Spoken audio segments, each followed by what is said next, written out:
Satish आळेकरांच्या scripts या scripts नसून blueprints असतात. त्यांना तेव्हाच विचारलं होतं की सर द्याल का करायला, तर तेव्हा ते म्हटले नाही नाही हे मला करायचं आहे. लिटरली त्याचं पहिलं वाचन माझ्या घरी झालं होतं 4-5 मित्रांबरोबर. आम्ही सगळे मास्क घालून दूर दूर दूर 5-5 फुटावर बसलो होतो आणि सरांनी ते कोपऱ्यात बसून वाचलं होतं. नमस्कार मंडळी, स्वागत आहे तुमचं रंगभूमी.com वर. आपण आहोत अनुपम बर्वे यांच्यासोबत. हे आपल्यासाठी खूप सुंदर नाटक घेऊन येत आहेत, ठकीशी संवाद, सतीश आळेकरांचं. सर, हे नाटक का करावंसं वाटलं? म्हणजे तुम्ही स्वतः म्हणालात की त्रिखंडात त्याचं अभिवाचन करून झालेलं आहे, तरी पण ह्याचं नाटक का आणावंसं वाटलं? आणि इतके सुंदर अभिनेते, त्यासाठी थँक्यू. म्हणजे पण का असं? 2-3 उत्तर आहे त्याच्यासाठी. खरं तर म्हणजे मुळात जरी सर अभिवाचन करत असतील तरी करत आलेत गेले 2-2.5-3 वर्ष, तरी मला याची जाणीव आहे की मूळतः ते नाटक आहे.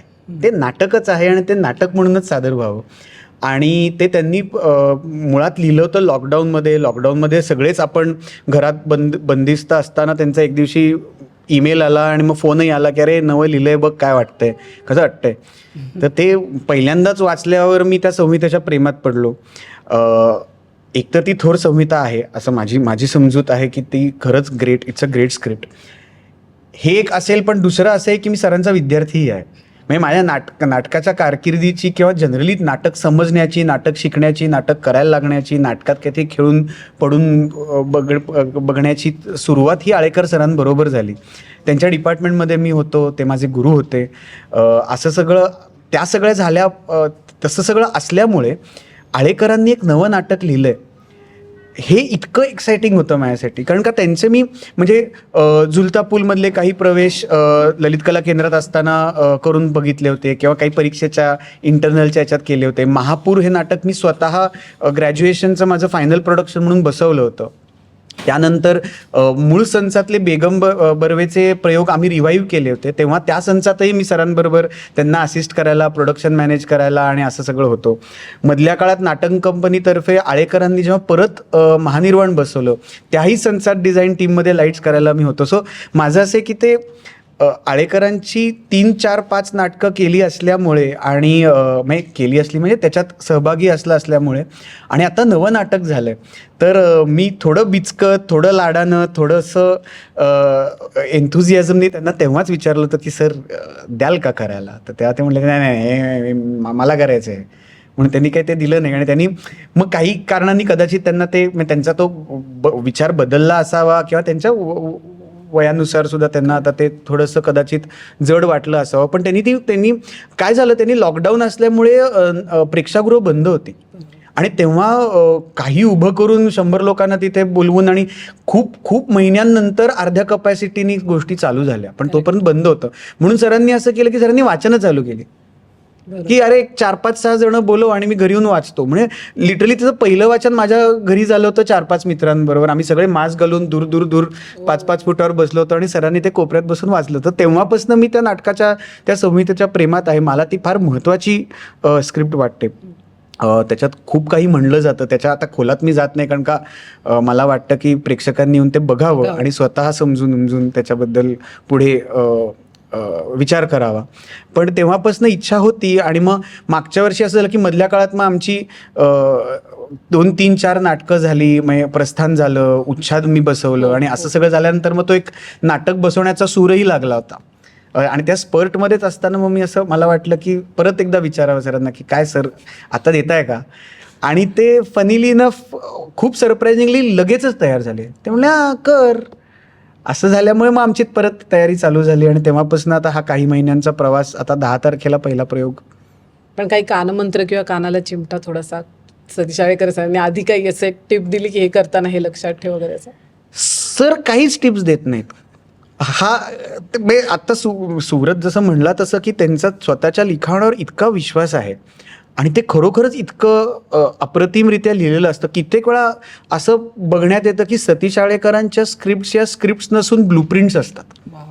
सो त्याच्यात बेसिकली एखादा आर्किटेक्ट हा आर्किटेक्चर शिकेल, किंवा आर्किटेक्चरची थिअरी वाचेल, किंवा आर्किटेक्चरसाठीचा काहीतरी फॉर्म्युला वाचून त्याचं इंटरप्रिटेशन करेल.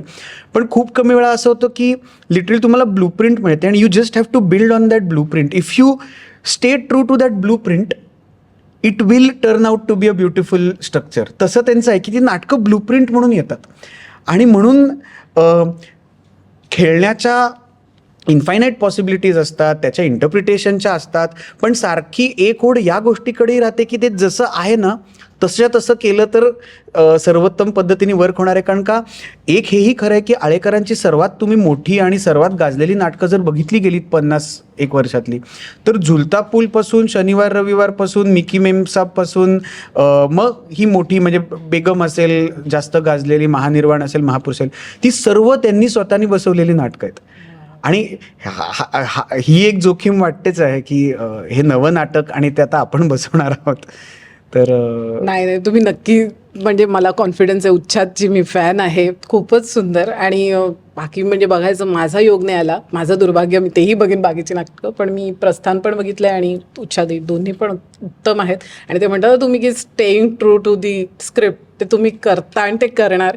कारण कुठल्या तरी दिग्दर्शकाला मोह होऊ शकतो की थोडंसं स्वतःचं हे करावं, पण तुमचे ते गुरु आहे तर तुम्ही ते भान ठेवणार नक्की, याची आम्हाला खात्री आहे. आणि हे त्यांचं म्हणणं नाही आहे. हां, म्हणजे त्यांचं नॉन निगोशिएबल नाही आहे ते की माझी स्क्रिप्ट मला हवी तशी आणि मी म्हणलंय तशी करा.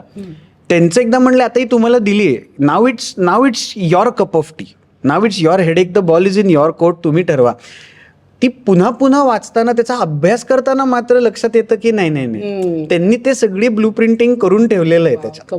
कमाल. नाटकाबद्दलची उत्कंठा वाढते जेवढं तुम्ही सांगताय ते. खूप शुभेच्छा तुम्हाला.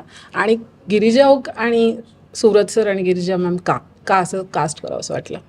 तर एवढे उत्तम नट आहेत. ऑफकोर्स आहे जस्ट अजून नाही, मला खरं सांगायचं तर सुव्रत या निर्णयाला यायला थोडा काळ गेला, कारण का मूळ ते पात्र वृद्धाचं आहे. तर आता 75 तो नाटकात तो वृद्ध म्हणतोही अगदीच सुरुवातीला की वय माझं अगदी बरंच समजा म्हणजे 75च्या वरच. तर आता 75च्या वरचा स्वतःचं वय असलेला नट घ्यायचा का थोडा तरुण घ्यायचा? आणि मग ते असं पण नको व्हायला की अगदी तरुण नट घेतला आणि एक मात्र नटी अशी आहे की जिचं वयानुरूप आहे, तिचं वय आणि कॅरेक्टरचं वय दोन्ही एकसारखं आहे, पण नट मात्र खूप तफावत असलेला. तर याच्याबद्दल आमचा बऱ्यापैकी विचार चालू होता. पण सुव्रत मी सुरुवात केली त्याच्याही काही वर्ष आधीपासून नाटकाचा अभ्यास केलेला व्यक्ती आहे. आता 25 वर्षाची त्याची कारकीर्द ऑलरेडी झालेली आहे नाटकातली. त्यांनी खूप प्रमाणात मराठी, हिंदी, इंग्रजी आणि विविध प्रकारची नाटकं केलेली आहेत. स्वतः ट्रेंड ॲक्टर आहे. आणि सो आय वॉज कॉन्फिडंट की he could pull it off. So even if he is not the character's age, he can definitely pull off the character age regardless of what age he is. So आणि गिरिजाचं विचाराल तर मी पहिल्यांदा नाटक ऐकलं होतं तेव्हा मला गिरिजा डोक्यात आली होती की नाही आपण हे या नाटकासाठी नक्की गिरिजाला विचारू. सो जेव्हा हे करायचं ठरलं मागच्या वर्षी, तेव्हा ते ठरल्यानंतर लिटरली त्या दिवशी रात्री आमचा एक फोन झाला होता की ऐक ना, असं बसवण्याचं डोक्यात आहे, आता कधी काय वगैरे अजून ठरतंय, पण in principle are you in for this? आणि she had instantaneously said yes. So I am blessed that way की दोन्ही कलाकारांना एक समर्पक दिग्दर्शक आणि दिग्दर्शकाला समर्पक कलाकार मिळालेले आहेत तिकडे. कारण ते नेहमी कधी ते असं कुठला लेंथ बघत नाहीत रोलची, नेहमी ते व्यक्तिरेखेची डेप्थ बघतात. असे दोन्ही कलाकार आहेत कसलेले आणि चांगल्या कलाकृतीचे भुकेले असे कलाकार आहेत आणि ते तुम्हाला मिळाले आहेत. खूप अभिनंदन. चांगलंच गाजणारे नाटक नक्की बघा, इंटरेस्टिंग आहे. Thank you so much. Thank you all the best. Thank you very much.